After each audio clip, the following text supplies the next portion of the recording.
Hello, I'm Kaiser and welcome to Moose Reads. Before I get started, I want to say that the opinions that I give here are my own opinions. They are extremely subjective. If I dislike a book, it is not a reflection on the author, and it is not a reflection on people who do like it. Different people have different tastes, and that's okay. Today, I will be reviewing Nemesis Games by James S. A. Corey. This is the 5th book in the Expanse. It is a sci-fi novel, the description says. 1,000 worlds have opened, and the greatest land rush in human history has begun. As wave after wave of colonists leave, the power structures of the old solar system begin to buckle. Ships are disappearing without a trace. Private armies are being secretly formed. The sole remaining protomolecule sample is stolen. Terrorist attacks previously considered impossible bring the inner planets to their knees. The sins of the past are returning to exact a terrible price.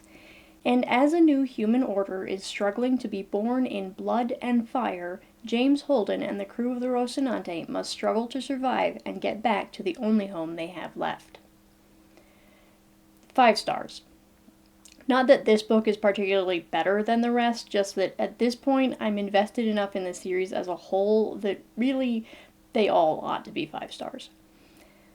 Content warnings in this book for talk of suicide. This book made me very nervous for the crew of the Rocinante. So far, every book has had chapters from Holden's perspective, but none of them have had chapters from the perspective of the other 3.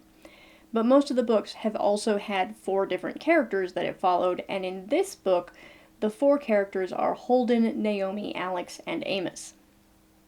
That on its own is enough to put me on edge, but then they all split up while the ship was being repaired from all the damage sustained during the Illis incident. And then, just before taking off herself, Naomi started talking about how they needed more crew so that, in case something happened, there was someone to take over any individual job. I'm very attached to these characters. I don't want to lose any of them. Whether or not those fears were justified is a question for the spoiler section, though. In all honesty, I think I'd rank this book on the lower side of the series. It wasn't the most exciting thing in the world until the very end. Until then, it felt a little lackluster, largely because it needed to move pieces around to set up the end and lay the groundwork for the series going forward. It wasn't bad, but it wasn't the best of the bunch either. I did think it was kind of funny, though. Despite the fact that they all split up, Alex, Naomi, and Holden all end up working on the same mystery, more or less. They all come at it from different angles, but it's still the same mess. Obviously, this is a novel, and that coincidence is entirely manufactured, but Corey brought it about without having to compromise who any of the characters were, and in a way that felt seamless. Overall, though, I did like this book, I love this series, and I highly recommend it to anyone with a passing interest in sci-fi. That's it for no spoilers. If you don't like spoilers, now is the time to pause or close the video. For everyone else, let's talk details. So, I said I was nervous for the crew, and I said 3 of them ended up working on the same problem. Amos is the odd man out here, and the reason he's not involved is partly because there aren't any roads that will take him there, but largely because he ends up at the very wrong end of what's happening. Because what's happening is that a splinter faction in Mars has given Naomi's ex-boyfriend a bunch of Martian military ships to stir up trouble while they slip away for plans we'll learn about somewhere down the road. And Marco's got big plans for how to conquer the universe, starting with dropping stealth-coated rocks on Earth. Amos happens to be on Earth, and one of those rocks basically lands on his head, so my vague concern for the crew quickly became a concentrated worry for Amos. He's fine. As he says, he's the last man standing. If he's dead, so is everyone else. He happened to be in an underground prison at the time, and while it didn't come out unscathed, it held up well enough that he survived getting hit with an extinction event. On the downside, he was in the prison because he apparently struck up a kinship with Clarissa, aka Melba from Abaddon's Gate. If you've been watching these reviews from the start, you may know that I hated Melba, so having her return is not my favorite thing. She's reformed, so she's less irritating now, but I still could have done without her joining the crew. Ultimately, they all survived, so that was nice. This is the point in the book where I started feeling extremely exasperated every time we popped over to Naomi. Not because of anything Naomi did. The problem is that her ex is the worst, and also a moron, but he's got charisma out the wazoo, so people think he knows what he's doing. It was abundantly clear to me from the moment they dropped the rocks that the Belters had completely screwed themselves. So every time they cheered over the deaths they caused and crowed about how they were in charge now and everything would be better, I wanted to bash my head against a wall. The worst part of it all, though, was that it turns out Naomi has a son.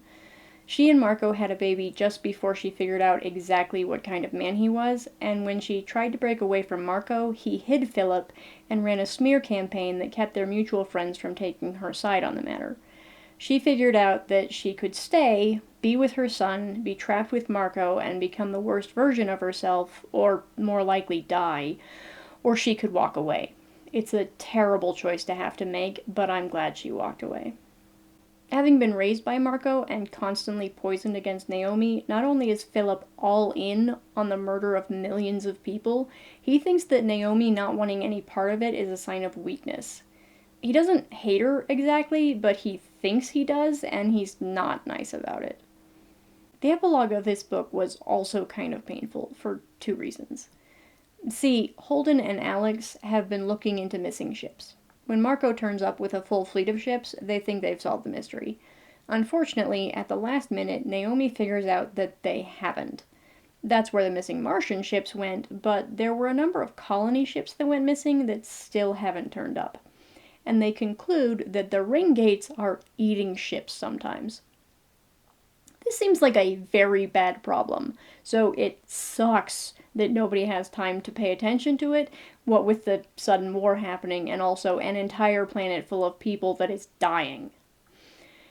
But the epilogue doubles down on this problem because it's from the perspective of a ship captain whose ship then gets eaten. He's one of the Martian Splinter faction, and the more we learn about those later, the worse it gets. For now, all we know is that they're playing with the proto-molecule, so honestly, fuck them. The scene hurt me in a weird kind of way, though. It opens with the captain having a disciplinary discussion with a member of his crew. The woman in question was wearing a bracelet that belonged to her mother, and that's apparently against uniform code, so she shouldn't do it. He more or less lets her off with a warning, but he makes her give him the bracelet, and then he throws it in the recycler. Like, I know these people aren't real. I know that that woman didn't just lose a precious keepsake of her mother, who may or may not be dead.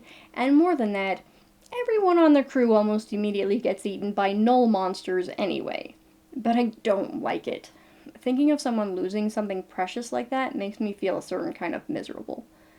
I get the same feeling when they destroy priceless art or artifacts in movies. It's silly, but I really hate those kinds of things. It was not a pleasant way to end the book. Anyway, that's all I have to say about Nemesis Games. If you liked this video, I hope you'll watch more in the future. Thanks for watching this one. Bye!